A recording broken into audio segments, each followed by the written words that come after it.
باب المدینہ کراچی کی پاک محبوبی کابینات کے علاقے گلشن معمار میں پچھلے دنوں سنت و بر اجتماع کا سلسلہ ہوا، جس میں بڑی تعداد میں عاشقان رسول نے شرکت کی۔ رکن شورا مولانا عبدالحبیب اتاری نے عاشق اکبر سیدنا صدیق اکبر رضی اللہ عنہ کی مبارک سیرت پر سنت و برا بیان فرمایا۔ صدیق اکبر رضی اللہ عنہ کی زندگی کا ایک ہی مقصد تھا، اعلیٰ حضرت کے شعر سے سمجھ لیجئے، امام اہل سنت لکھتے ہیں انہیں جانا انہیں مانا نہ رکھا غیر سے کام، انہیں جانا انہیں مانا نہ رکھا غیر سے کام، للہ الحمد میں دنیا سے مسلمان گیا۔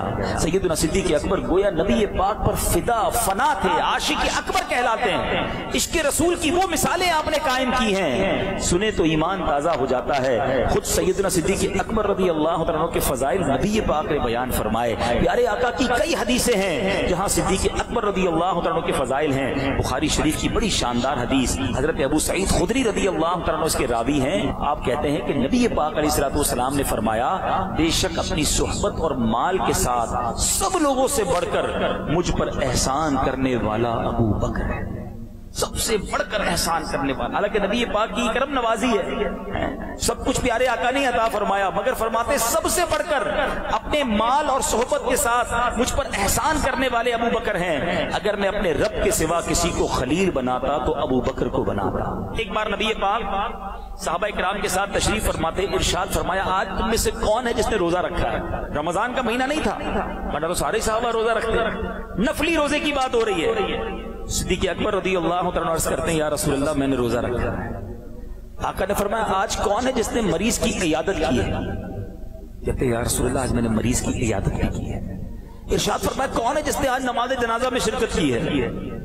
حضور آج میں نے نماز جنازہ میں بھی شرکت کی ہے۔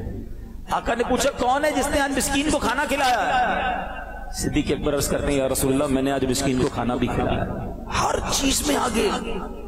پیارے آقا فرماتے ہیں، حدیث پاک کا مضمون ہے کہ جس شخص میں یہ خصلتیں جمع ہو جائیں اس پر جنت واجب ہو جاتی ہے۔